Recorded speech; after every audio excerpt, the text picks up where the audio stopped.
All right, good morning. Welcome back. Two Daf Yomis within 11 hours of each other. It's pretty good. It's pretty good. All right, we're at Amar of Yehuda. Can we're about 15 lines down. That's a guess. It's not exactly. Amar Yehuda. Rabbi Yehuda says, Amar Rav in the name of Rav. Amda, if you've got an animal fell off a roof. So now we know we are not going to be able to tell whether it is a treif or not by internal inspection, because it could have this concussed limbs issue. So we said you have to wait 24 hours. Another way that you can know that it does not have that problem is if it gets up, right? Amda eina tzricha meis leis. If it gets up, then you don't have to wait 24 hours. Once the animal just gets up and walks away, then you know it's okay. Bedika vaday boy, but you still have to check it inside. Make sure there's nothing that is broken or damaged. Halcha, if the animal goes walking around though, then it doesn't need to get checked. Then you know it for sure it's fine. Rashi says, either way, check it. It's always good to be safe than sorry. Amar Rav Yirmiyah barachas, Amar Rav said the name of Rav, Pashta yodod la'amod, afal pishalo amda. You don't need the animal to actually get up. You need it to be at least wanting to get up.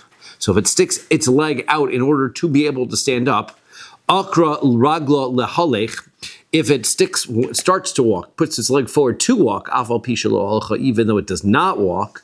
For Rav Chisda says, Nina'ara la'amod, afal pishalo amda, as long as it sticks its feet in the ground in order to be able to indicate that it's trying to get up, and even if it does not get up, that is sufficient to presume that it is not concussed. Now, we've got this section in parentheses. Potentially, this is not part of the Gemara. Potentially, this is in addition. The Geonim,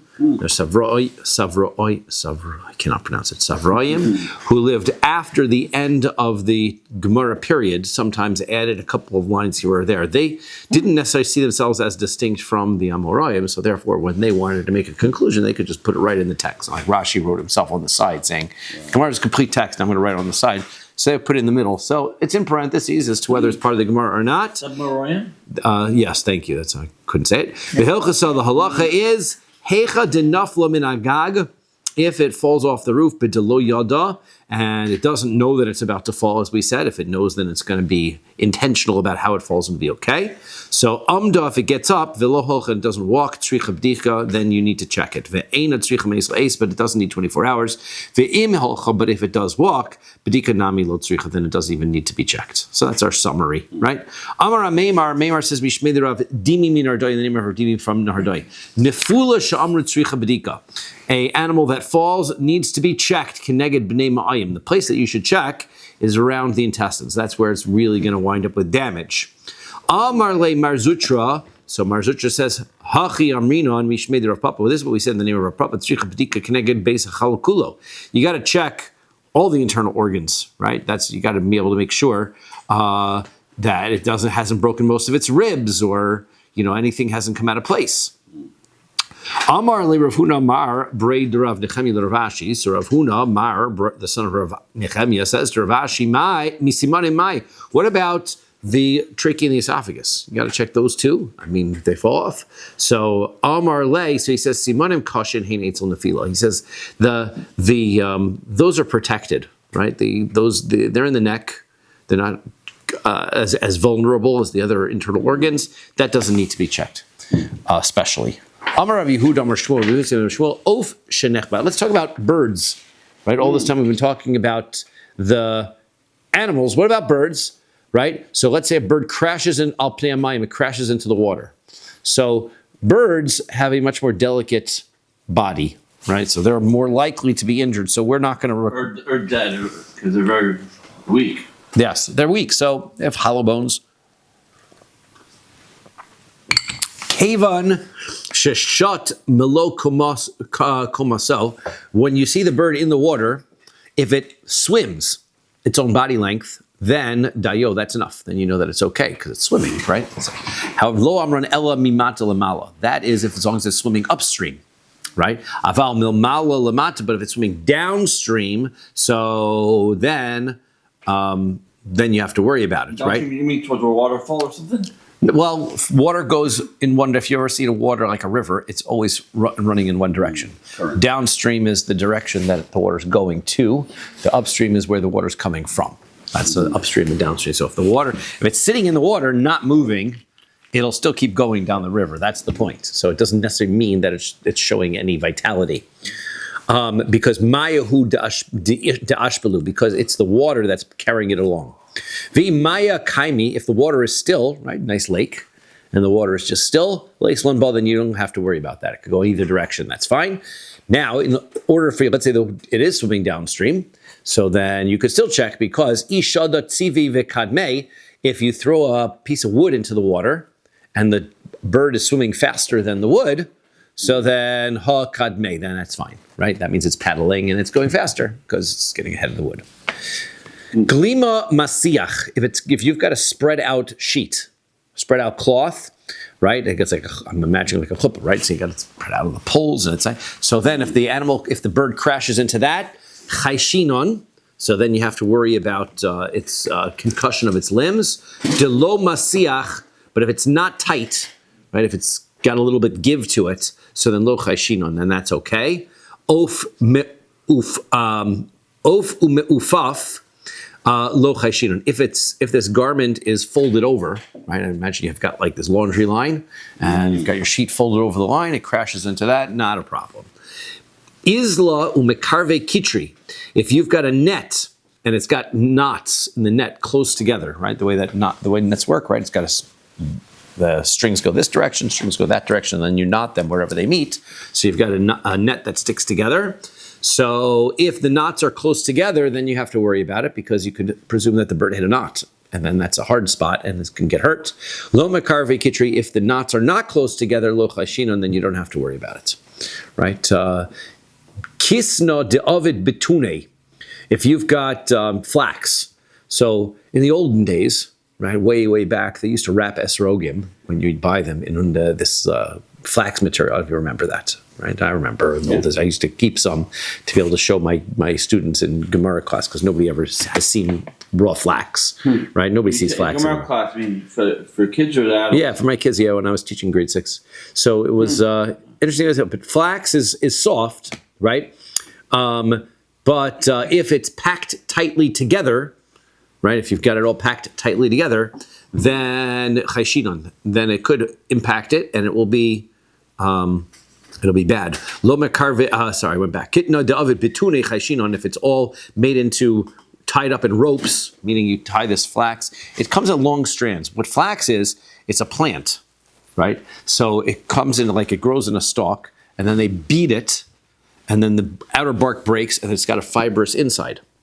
And then you comb out the bark from it, and you wind up with this fluffy flax type material, which if you comb enough becomes linen, right? Oh. So that becomes nice and smooth and becomes linen.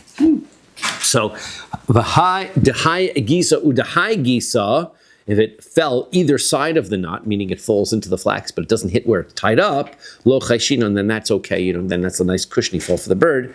Isur yasa chayshinon. If you've got the bark parts of the flax in there, so then you have to worry about if it hit that, and that's a problem. Kisna, if it's now made into linen, it's all nice and combed out. Dedayik v'nafitz, it's all checked and combed out. Lo chayshinon, that's nice and soft, that's fine. Dayak v'lo-nafitz, if it's been combed out, but you haven't picked out all the bark pieces still, so then chayshinon, then you have to worry that it could have hit one of those pieces. Da'avid bizri, once it's made into bundles that are all like all the fibers are all now tied together. Kevan deika be kitris, now that it's got a knot in it, chayshinon, you got to worry that it hit that. Daksa, if it falls onto the sheaves. The sheaves, I guess I said, when they're starting to bang the flax that's still in the stems, so it's all into then they tie it up into sheaves. That chayshinon, that's still hard. Dak dekasa, but the I guess the fibers that fall out of it, lo chayshinon, that's not a problem. That's more, I guess, softer. Navra, If it falls on Navra, which is, I guess that's the Palm bast. Palm bast. That's what it is. Palm bast. What is palm bast?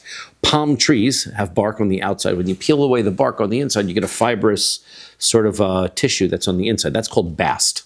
Okay, that's useful for starting fires, right? It's nice fibrous material bast. It's very fluffy and fibrous, right? So this bast. So if they would make it, they would also take it and they could tie it into ropes. Right, it's very useful because it's long and stringy, and you can make it into rope it, and make it into ropes.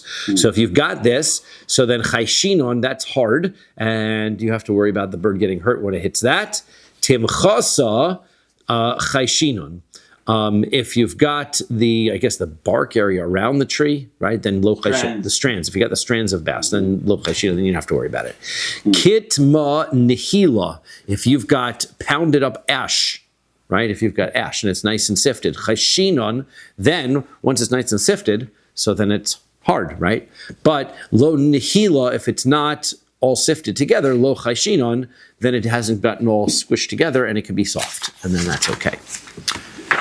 Chol hadak, if you've got loose sand, nun beis med aleph, lo chayshinon, you don't have to worry about that. That's nice and soft. Chol hagas, if you have large pieces of sand, I don't know, gravel or something like that, then chayshinon, that's hard and you have to worry about it, right? That's why we put the dots on the windows of the school, right, to prevent bird strikes, right? Because then we'd have a problem of trephos by birds. It's effective birds. Haven't had a bird strike that I'm aware of. Especially the crows flying into the windows. Right. They don't pay. My father's seen it. They don't pay attention. But it's all construction site. I must have been creepy. Yeah. Avak drachim chayshinon, right? If it falls onto dirt of the path, right, regular dust of the way, then that's going to cause injury. Tivna the ovid bazga. If you've got straw, wheat straw or barley straw that's like fibrous, chayshinon, that is also too hard. Lo ovid bizga. If it's not all tied up in bundles, like bales, like they make the bales of straw, lo chayshinon, you don't have to worry about it. Chiti v'chol min deminaihu, if you've got wheat and anything that is hard and stiff like that, chayshinon, you've got to worry about it. Sa'ari, if you've got barley, v'chol deminaihu, which is much softer, and anything like that, chayshinon, I guess it's still going to be too hard. Still have to worry about it. Kol minei kitnios, all kinds of legumes. Ein bahem mishum risukei avarim. Those are, if they fall on those, that's not a problem. Labar, I have to take a presumption. If I hadn't gotten piles of beans and piles of, but not dried up, so you'd have to be able to tell. So we'd have to take their word for it. Labar min rubia. The only exemption is rubia. That's one type of the beans. And chimtzi, ein mishum risukei avarim. Chimtzi, which are another type of beans, right? It's a rice, a millet, right? Is that what that says? Peas. Peas. Oh, which one? Chimsei are peas or rubia? Rubia is fenugreek. Rubia is fenugreek. Okay. I still don't know. By the way, I still don't know what fenugreek is all this time. It's one of the simanim. It's one of the simanim, and I have never seen it. Is that fenugreek or is that peas? Fenugreek. That's fenugreek. Okay, there you go. They go to the store and buy some fenugreek. I feel like it's something you go to the health food store and ask for fenugreek, and they'll give you a pill instead of that or something. Anyway, peas. Ein bo mishum risukei avarim. Those are not going to wind up causing damage. Cheftzei yesh be cheftzei, or I don't know what those are. I'll tell you what. You make hummus out of. Oh, those are chickpeas? Okay, very good. He's giving me clues. Yesh bo mishum risukei avarim. Those are also can cause damage. Klal demil. So here's the rule. Call midi de mishrik if they are slippery. In other words, if any of these things that they basically are going to slide when you hit them, they're going to give a little. So then ein bo mishum risukei avarim, that's going to give you a softer, cushiony landing. Right? That's why they put wood chips on the bottom of playgrounds or gravel, because even if you fall into it, or the foam thing. Well, foam is going to be much softer, right? That's why we use foam now. But originally you'd put sand underneath play structures, or you'd put gravel. Even though gravel is just a bunch of rocks, nevertheless, when you put them all together, it's soft because they give. Right, you hit it, and then they separate out, and then you got a nice cushiony fall, and that's where you're going to be okay. Lo mishrik, if they don't slide, yesh bo mishum risukei avarim, that's where the bird is going to hit and get damaged. Dibuk. So I'm trying to figure out. I think that this is a trap that was laid intentionally for the bird, right? Dibuk is not a dibuk, but dibuk was a glue trap, and they would put a piece of wood and they put glue on it, and the bird would go sitting, confidently on the tree, and all of a sudden it'd be sitting in the glue and try to take off and fly away, and it would fall out of the tree, and that's a great way to catch birds for dinner.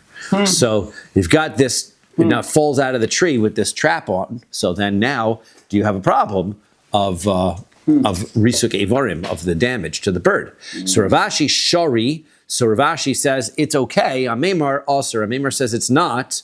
Bechad gapa.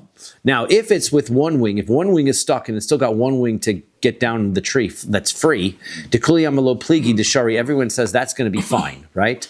Ki pligi, the argument between them is betray gapi, that if both of its wings are stuck in the glue.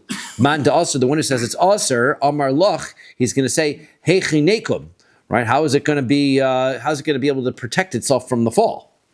Man da shari, amar loch, the one who says it's permissible, after de nekum a ikve de gapi. So even if its ends of the feathers of its wings are stuck, it still has the rest of the bony part of its arms that can still move, and it will be able to protect itself. The Ikadamri, and there are those who say that no, betray gapi kuliyama lo pligi de'asir. Everyone agrees that if both wings are attached to this glue, then it's not going to be able to make it down from the tree safely. Ki pligi, the argument is bechad gapa, if there's only one wing. Man deshari, the one who says it's permissible, Amar lach, he's going to say to you, efshar defarach bechad gapa, it can fly a little bit with one wing and be able to get down safely. Uman da'asir, one says prohibited, kaven de bahai lo matzi farach, if it can't fly with the one wing, bahai nami lo matzi farach, it can't flap with the other wing either, and it can't get down. The halacha says betray gapi aser, with two wings it is no good. Bechad gapa shari, but with one wing it's going to be okay. Nishtabru rov tzlosah. Now back to the cow again, or even birds, but it's most of the ribs was the next one on the list of the Mishnayos. If most of the ribs are broken. So there are 13 ribs. If we took a look at that cow, if you remember, I also have pictures. There's 13 ribs. So Tanara Bonon. So our rabbis on Eluhain Rov Tzlos, the number that you need to break in order for it to be the majority of them is Sheish, is 6. Because we're not going to consider 2 of the ribs important. It seems to be for most of the back and the front. The number 1 in the front and number 13 in the back are not relevant because they're not. They don't contain marrow, and they're like the last and the first. So those 2 we're not going to count. So the 11 middle ones, and if you've got 6 broken, that's your majority. We're going to say it's sheish mikan v'sheish mikan, 6 on each side. That's the majority, right? Or achas mikan. Achas mikan, or if you have 11 on one side and 1 on the other side, right? Any combination that's going to get you 12 broken ribs, right? Because you basically have 22 ribs total that you have to worry about. Any combination of up to 22. Amar Zeiri says, Mechetzion klapi hashedra. He says that you have to break the rib, not any place, but on the upper part of the rib, from halfway up closer to the spine. That's where the break has to be in order for it to be considered. Otherwise, a broken rib can heal, but otherwise, it's towards the top is problematic. Amar Rabbi Bar Chana, Amar Rabbi Yochanan. Rabbi Chana says in Rabbi Yochanan, Betzlos gedolos sheyesh behen moach. We're talking about the large ribs that have marrow in the middle of it, right? Not the front one and the back one. Those don't count. Amar Ula says, Ben Zakkai Omer, Ben Zakkai says, now this is Ben Zakkai is, right, I'm not sure whether this is, right, we know that this is Yochanan Ben Zakkai, and those are, but it does just says Ben Zakkai, maybe it's another one of his brothers, who knows, I'm not sure who it is, but Nekru, Berov Tzad, if it's Nekru, if the rib is uprooted, right? Meaning the rib attaches to the spine, right? You've got the vertebrae, and then the rib bones attached to the vertebrae on either side, and that's how it comes off, right? So if it separates from, it's not broken, the rib is fine, it's just separated from the vertebrae, berov tzad echad, the majority of them on one side, so then the behemoth becomes a treifa. So if it's got even 6 on one side, even if they've uprooted, it sounds like it's worse. Nishtabru, if they broke, berov shnei tzadim, then you need the majority on two sides. Rabbi Yochanan says, bein nekru, bein nishtabru, berov shnei tzadim. Rabbi Yochanan says, no, you need the majority, whether they were broken or whether they broke off. Either way. Amar Rav says, nekra tsela v'chulya, if you have one of the ribs and also it breaks off with the chulya ima, with some of the vertebrae, part of the vertebrae together with it, right? So instead of right where it attaches, it actually breaks off, the vertebrae itself breaks, then it's a treifa. That's a treifa immediately. Amri lay Rav Kahana Ravasi. So Rav Kahana Ravasi say to Rav, l'Rav, nekra tsela mikan v'tsela mikan v'chulya kayemes. What if the rib breaks off on either side, but the spine, the vertebrae is still intact? So you've got one, it breaks in one spot, it breaks off on one side and the other. Mahu, what's the halacha there? So Amar Lahu, so we said back to them, Gistra kamrisu. That's what are you asking me? That's an animal that's basically chopped in half, right? If you've broken off the ribs on both sides, that's like the animal is broken in half, everything behind it. And we know that we actually said, If the animal's broken in half, it means he's already dead. we called that a nevela already. That's true. So it's not even a treifa. That's a nevela. We called that animal already dead, and therefore that is for sure not an issue. So you're even asking me that for. The harav nami gistra kamar. But 1 second, Rav also said, right, that he says that right, only one of the ribs is broken off, but isn't that also since part of the vertebrae is also broken off? Isn't that considered like the animal's chopped in half? Right, that if a rib on each side is considered, makes it broken in half. If you've gotten part of the vertebrae missing, doesn't that also chop the animal in half? So the answer is Kikama Rav. And Rav says Tsela below chulya, the rib is still in place, but it doesn't have right the rib is broken off, but not the vertebrae. The vertebrae, which is opposite, is still the rib opposite is still in place. And so therefore it's not broken off completely. How could 1 second, I don't understand that. You told me that you broke off the rib together with the vertebrae. What's the other rib attached to? Right? You've got the rib attaches to the vertebrae and then the other rib comes off. You told me this rib broke off and part of the vertebrae with it. So then how is the other side attached? So then it seems to be that is also loose. So the answer is tsela v'chatzi chulya. It's the rib plus half of the vertebrae. It didn't break off the entire vertebrae. The other side is still connected. That's not an animal that's broken in half because the other side is still connected. Miklau, that shows you to Rav Kahana Ravasi, Tsela belo chulya amri, they're saying that the ribs are broken off even if the vertebrae is still intact. Amar lahu, and he told them gistru kamrisa, that's considered an animal chopped in half.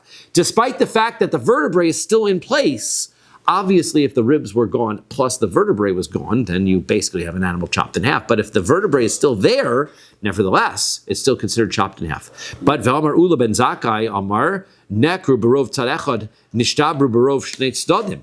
But I don't understand that, because didn't Ula say that Ben Zakai said that if the rib was uprooted in the most of them on one side, or they were broken on both sides, that's a treifa. So if one side, right, so if one is broken on either side, then it's not a nevela, right? Because if you're telling me that I need majority in order for it to be considered to be a treifa, how could you take one off on each side and make it into a nevela? So the answer is Amar Lach. His answer is Hasam Zeshlo Keneged Zed. The answer is they weren't opposite each other in that case, right? If I have one rib, rib number 2 on this side and rib number 4 on the other side, that's not an animal that's chopped in half. But if I get rib number 4 on both sides of the animal, then I wind up with the animal missing a component right down the middle and chopped in half. So, hacha zeh keneged zeh. That's what we're talking about here. So where we decided that we call the animal chopped in half is where the ribs are removed or separated from the vertebrae in the same location on the vertebrae, right? One vertebrae is missing both ribs on either side. Even if the vertebrae is intact, that animal we call chopped in half. But They probably need surgery to put them back together, no? Yeah, we're going to call it a nevela anyway. Animals, I know. and we're not eating it. The Amar Rabbi Yochanan, didn't Rabbi Yochanan say Barov Shneitz Dodin?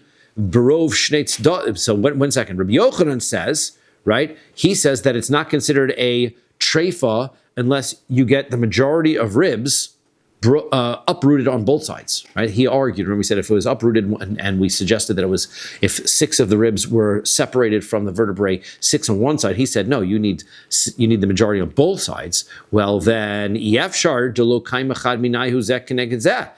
you've got 6 on each side missing, then you have to, by definition, have one place where they line up. You only have 11 ribs. So if you've got 6, there's no configuration that you don't have one vertebrae that's lost both of its ribs. And nevertheless, we call that a treifa, not a nevela. How come it's not an animal that's broken in half? So the answer there is hasam buchna below asisa. Hacha buchna v'asisa. There we're talking about the rib, but not the vertebrae that's together with it. And that's why it's considered fine. But here, it's the rib and and it has to be part of the vertebrae that comes along together with it. So therefore, that's where Rav says it's a nevela, because it's not just, we're not talking about just the rib coming out, we're talking about the rib and part of the vertebrae on each side breaking. Now we're talking about chopped in half. Even if the spinal column remains intact, right, that's considered to be broken in half. Ihachi, if that's the case, hainu de Rav. Then that is the exact same case as Rav, where we said that part of the vertebrae had broken off, and that was what we said even on one side is considered. So, lo shmiya lahu de Rav. Rav Kahana and Ravasi had not heard Rav's halacha, and therefore they had asked the question. So,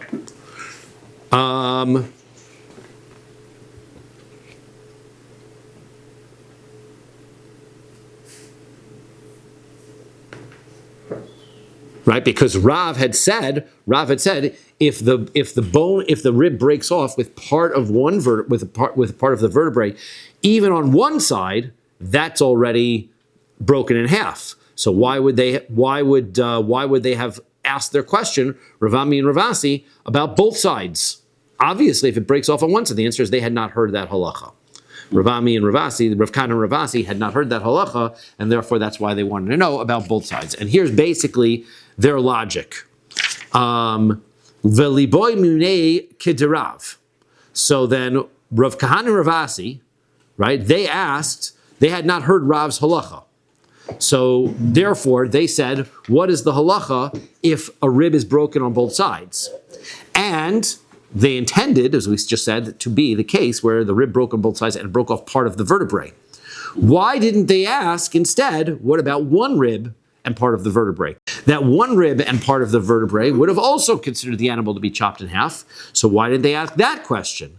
So the answer is, Savri, they thought, let's ask one question. We don't want to bother the Rebbe too much. Let's ask one question, and then we can figure out the halacha. Deparish tarti. If he tells us the answer to the one question, we'll be able to figure out the answer to both questions, right? Because basically, they want to know what's the halacha if the rib breaks off with part of the vertebrae one side, and what's the halacha if it breaks off on both sides.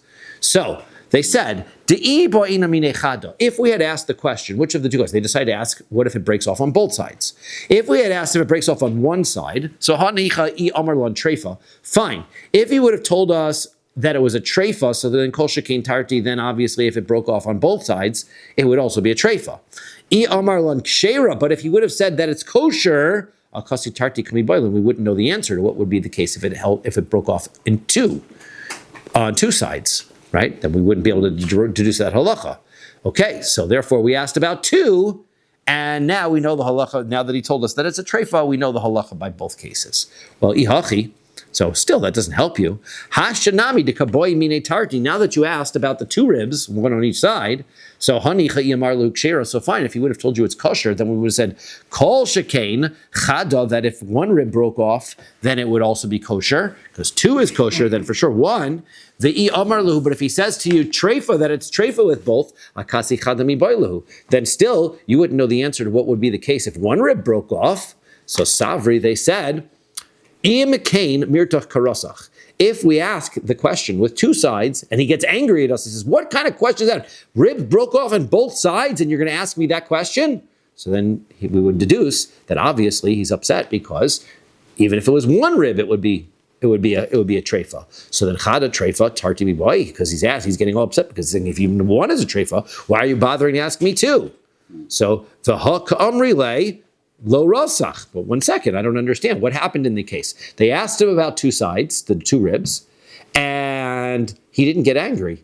He said, what are you asking me that for? He says, that's an animal that's chopped in half. So he says, Kavan said, so he didn't get angry. So how did you find out the answer to the halacha? So the answer is Kavan Damarhu, since he said to us, Gistra Kamrisa, that you're talking about an animal that's chopped in half, Hainu Rische. That's how he gets angry. Basically, he's saying, that's a ridiculous question. Right? He said, "What?" They asked him. Right? The way the question went was, if a rib on each side is broken off in the same place and it breaks off part of the vertebrae, is that animal a treifa? And they said, and he looks at him and goes, treifa? That animal's chopped in half. So then now they figured out, because the animal they figured out if a rib on one side, then it's a treifa also. So that's the conclusion. So if it's broken off with part of the vertebrae, even on one side, it's a treifa. If broken off two sides, it's a nevela. Amar Rabba bar Rav Shila, Amar Rav Masna, Amar Shmuel. Rabba bar Rav Shila said in the name of Rav Masna, said in the name of Shmuel, Nekra tsela me'ikara, if you've got the rib bone that breaks off from the place where it connects to the rib, so then the gugoles shenech bisa, or if you've got a skull that gets crushed, beruba in the majority, right? You've got now fractured skull. Ubasar hachof as rov hakeres, the flesh, the abdominal wall, as they say, that it covers this, the front, the bottom part of the animal, that flesh that covers most of the stomach area, berubo, if it is torn in the majority of that area, then it's treifa. Nekra tsela meikara treifa. If the rib is now so that's that statement. Okay, so now let's talk about each of those. We said now the rib that is uprooted from its location is considered a treifa.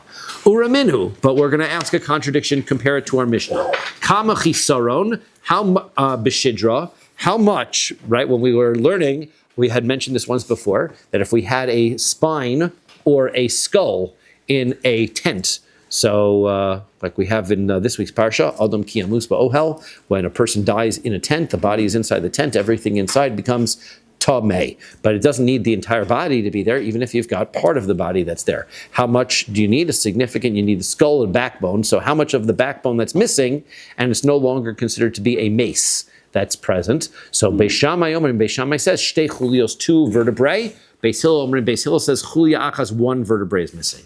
The Omer of Yehuda, Omer Shmuel, Yehuda says, the name of Shmuel, kain l'treifa. This is the same halacha by a treifa, that if a treifa is missing, if an animal is missing, according to Beis Shammai, two vertebrae, then it's considered to be a treifa. And according to Hillel, if it's missing one vertebrae, it's a treifa.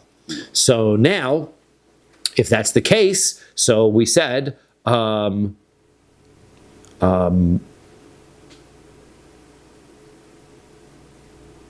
if the rib is broken, I guess we're presuming here, Shmuel says that if we're removing this, it's not we said that removing one rib makes it a treifa. But from this we see it's not removing the rib that makes it a treifa, it's removing the vertebrae that makes it a treifa. So why is this a treifa? So the answer is, hacha tsela below chulia, hasam chulia below tsela. There's the difference, right? We're talking about where the rib is breaking off without the vertebrae versus the vertebrae breaking off without the rib. Either way, it's a treifa, because we've got further vertebrae down the back, right? If you remember our cow, which I should have taken up, but if you remember the cow, Right. the ribs, when the ribs end, I'm sure you've got pictures on the bottom, right? If you take a look, the vertebrae continue. Yeah, there you go. See, you got those big vertebrae in the back, right? To point to the bottom area, you've got those big vertebrae in the back. Those are not connected to any rib. So even if that vertebrae is missing, that's going to be a treifa as well. Either way, it makes it a treifa. Bishlama, and that's what you say. Bishlama tzela below chulia. I understand how you can have a rib without the vertebrae missing. Mishkachas law. That's easy to figure out. Ela chulia below tzela. If you're missing the vertebrae, how are you not missing the rib that's attached? Heichi mishkachas law. The answer is bishilhi kafle. When we're talking about the end vertebrae that have no ribs attached to them, those are missing. Maskif lo Rav Oshaya. Rav Oshaya asks the question. So, lesnie gabi kule beishamay v'chumri beis Hillel. Usually, Beis Shammai is the lenient one. Beis Hillel is the lenient one. Beis Shammai is the strict one. We go to Beis Hillel most of the time. And well, yes, right. And in Maseches Eidos, it lists. There's a Mishnah talks that tells us that that here's a list of the times that Beis Shammai wound up being the lenient one. Well, in this circumstance, if Beis Shammai is going to say you need Beis Shammai says that you need two vertebrae to be missing for that to be for this to be a treifa, he's being lenient. Because if you have an animal where one of the vertebrae is missing, so then according to Hillel, that is a treifa, and according to Shammai, it's not. Yeah. So then why is this not listed as one of those cases? So Amar le Rav. So Rav says, Ki itchil litnyan tuma itchil, dehavule beishamay lechumra. The answer is because remember, the original case was about the spinal column in the tent being tame. And from that perspective, beishamay is strict, right? Because if he holds that if you need to be missing two vertebrae, that means if I have a spine with one vertebrae missing, everything in there is still tame. And Hillel says it's tohar. So Hillel is the lenient one in that case. Then we said the halach is also like the treifa. You're right, practically speaking, it comes up. But the reason we don't list it is because this case was listed and discussed as a tuma case, not as a treifa case. It is lenient as a treifa case, but it is not listed that way. So that's why it's not listed. The next one is vegugolas shenech beso. If you've got a fractured skull, so beruba, it has to be fractured in the majority. Question is, Boi Rabbi Yirmiyah says, Rov Govha or Rov Hekefa? What is the majority of what? Are we talking about the height of the skull, right? Or measuring from I guess where the point in the ears up to the top of the head? Or are you talking about the majority of its circumference of it? So which way, how are we measuring that? So teku, so we do not know the answer to that, what the majority is, right? So we'll leave that unresolved. Next, habasar ubasar achofe rov hakeres. If you've got the next one is the abdominal wall, which if you've got the majority of that meat that covers that area, berubo, that's a boy Ravashi. Ravashi says berov karua or berov notol. Are we saying that it's mostly torn open, or are we saying that it is removed? Most of that is removed. So tif shitlei, so we can come to the conclusion, miditznan, from our fact that our Mishnah says, keres hapnimis shenikva, that if the internal stomach, if it gets punctured, o shenikra rov hachiton, or the outer paunch, which was this abdominal wall, gets torn, so therefore that's a treifa, so it's torn, not removed. V'amri b'ma'arav, we learned they said in Eretz Yisrael, Mishmei de Rav Yosi b'Rabbi Chanina, we had said yesterday in the Rav Yosi b'Rabbi Chanina, Kol ha'keres kulo zuhi keres hapnimi, the entire stomach itself, that's the internal paunch. Ve'ezu keres hachiton, what's the outer paunch? Basar achofes rov hakeres, it's this abdominal wall. So our Mishnah is actually this case. Our Mishnah is the case where it says it's torn, it doesn't have to be removed. So, midi hu taima el l'shmuel. So he says, yeah, but we're not asking according to Rabbi Yossi, Rabbi Chanina. We're asking, this is Shmuel's question. And Shmuel's question is, Hamar Rabbi Yaakov bar Nachmani Amar Shmuel, Makom she'ein bo milas. Shmuel also weighed in on that machlokes, what the inner paunch was. He said the inner paunch was the area that the woolly hairs on the inside of the stomach didn't exist. So therefore, according to him, that outer stomach, that abdominal case, that abdominal wall is not the outer paunch that the Mishnah is talking about that says torn. Therefore, according to Shmuel, it is unclear what Shmuel would hold in that circumstance, right? Because he's not saying that, he's not talking, that the Mishnah doesn't talk about that case at all. Okay. Yeah, we're going to get into a new issue here, so perhaps this is a good place for us to wrap up. Don't worry, buddy. And all right, we are going to be at the next Drusas Zev, the next case of the Mishnah, which is where the wolf attacks. Oh, you got it. Drusas Zev. Okay, perfect. Go ahead. That's excellent.